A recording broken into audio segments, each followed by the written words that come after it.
ito ay rated SPG. Striktong patnubay at gabay ng magulang ang kailangan. Maaaring may masiselang tema, lengguwahe, karahasan, sexual, horror o droga na hindi angkop sa mga... Sa pangalawang pagkakataon, hindi na nga pinalampas ni Marge ang pagkakataong makapagtrabaho sa mga Toroy Campo. Ginalingan niya ng husto, kaya naman nga labis ang impress ni Greg. Dahil dito, binalak ni Greg na ipakilala at ipakipag-date si Marge sa anak niyang si Paulo. Ngunit nagbago ang ihip ng hangin nang makilala nga ni Edward si Marge.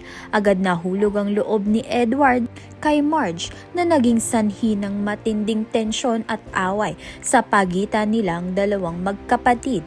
Habang nagtatagumpay nga si Marge, biglang sumulpot si Randall at nag-iwan ng babala na wag nga siyang basta-basta magtitiwala sa mga Toroy Campo. Kaya naman nga't unti-unti na ngang lumalabas ang mga kasinungalingan sa mundo at pamilya ng Toroy Campo.